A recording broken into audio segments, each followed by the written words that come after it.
Priorité au direct, on écoute Gérald Darmanin, le ministre de l'Intérieur, qui s'exprime sur la tempête Ciarán. Actuellement privés d'électricité. Les équipes d'Enedis sont en train d'évaluer les réparations à mettre en œuvre. Ils sont sur le terrain, on les aide pour évidemment leur permettre d'accéder aux points sinistrés. Et donc les réparations ont commencé, sont en cours, mais risquent de durer encore quelques jours, compte tenu de l'ampleur des dégâts. Voilà de manière très synthétique ce qu'on peut dire, Monsieur le Ministre, avec donc un phénomène qui continue encore et qui va durer jusqu'à la fin de la journée sur 18 heures, c'est ça ? Oui, c'est ça, 18-20 heures pour les derniers effets notables. Des vents qui aujourd'hui sur le littoral normand Hauts-de-France sont mesurés à 130, 140, peut-être des pointes à 150 km/h. Et ensuite, donc la tempête poursuivra sa course vers le nord.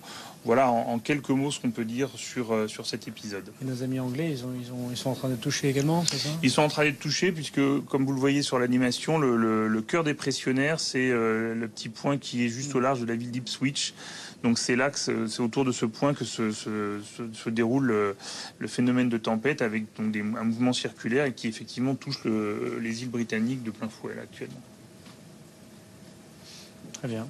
J'ai vu qu'il y avait 7 sapeurs-pompiers qui avaient été blessés. Alors effectivement, parmi les 15 blessés légers recensés à 7 heures, on dénombre 7 sapeurs-pompiers qui ont été blessés en allant en intervention, principalement sur des chutes d'arbres. Heureusement, pas de situation qui inspire l'inquiétude. Et finalement, l'Île-de-France a été beaucoup touchée. L'Île-de-France a été touchée, alors de manière moins directe et moins violente que la Bretagne, mais quand même avec des vents à mesurer à plus de 100 km/h.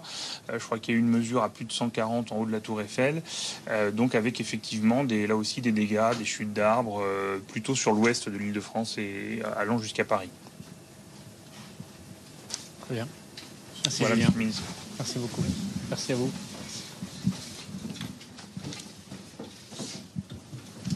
Bonjour madame.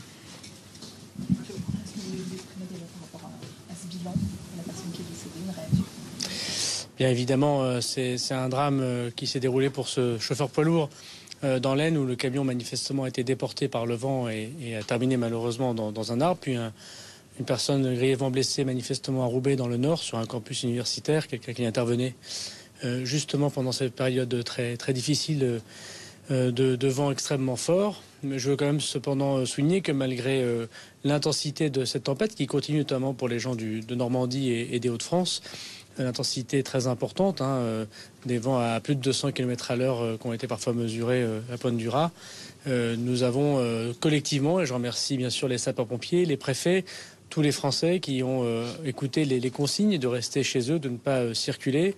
Et grâce au système d'alerte mis en place par le ministère de l'Intérieur, a permis de limiter évidemment les dégâts humains. Il y a 15 blessés, dont 7 sapeurs-pompiers au moment où je parle. Les 13 500 sapeurs-pompiers interviennent toujours dans des conditions difficiles. Et je veux évidemment les remercier, comme tous ceux qui rétablissent le service public partout sur le territoire national. Il y a des départements qui sont encore touchés, une quinzaine encore en vigilance orange. Il y a aussi dans le Finistère, par exemple, une circulation qui sera coupée jusqu'à ce soir pour permettre les réparations nécessaires. Et puis il y a aussi à rétablir, la ministre de la Transition énergétique, que je le sais, y travaille ardemment, l'électricité pour une partie de nos concitoyens dans cette partie nord-ouest de la France. Est-ce qu'on a une idée de quand l'électricité pourrait être rétablie ? C'est à Madame Agnès Pannier-Runacher que de pouvoir répondre à cette question. Ce qui est sûr, c'est que je sais que les services de l'État font le maximum avec les entreprises concernées. Les préfets sont très mobilisés. Je veux aussi dire que les secours continuent à être apportés pour des personnes vulnérables, pour des personnes isolées ou en face de la mer, puisqu'on a eu à la fois une période de vent, une période de pluie, une période de submersion marine. Et il y a eu plus de 3500 interventions de sapeurs-pompiers au moment où je vous parle, plus de 1000 policiers et gendarmes mobilisés également, et puis 5 hélicoptères de la sécurité civile du ministère de l'Intérieur qui interviennent. Ce qui est certain, c'est qu'il faut continuer à faire attention, puisque pour la Normandie et les Hauts-de-France, jusqu'à 18h, 20h, il y aura des vents extrêmement violents. Et donc cette période de tempête n'est pas terminée. Il faut continuer à être extrêmement attentif aux consignes de sécurité. Et puis après la tempête, notamment je parle pour les gens de Bretagne et de l'ouest de la France, il y a toujours des moments de difficulté, des bâtiments qui peuvent être encore en contestation, si j'ose dire, d'architecture, des arbres qui peuvent tomber. Donc il faut toujours faire attention et appeler les secours, appeler les sapeurs-pompiers s'il y a une difficulté apparente. Pour ce qui est des assurances? Est-ce qu'il y a des procédures, des dispositifs qui vont être mis en place de manière accélérée? Alors les phénomènes de vent extrêmement importants comme de submersion marine sont couverts par les assurances. Donc on sera très attentif avec le ministre en charge de la transition écologique et ministre de l'économie et des finances à ce que les assurances jouent leur rôle, bien évidemment, notamment dans la rapidité de l'expertise. Et puis ce qui concerne les inondations, des pluies qui viennent de ces inondations, un régime de catastrophe naturelle évidemment est possible. Et donc nous allons y travailler dès aujourd'hui. Nous voyons la Première ministre en fin de journée pour justement travailler sur tout cela pour que le plus rapidement possible, les collectivités locales, les entreprises et particuliers puissent être accompagnés soit par le public, soit par le privé.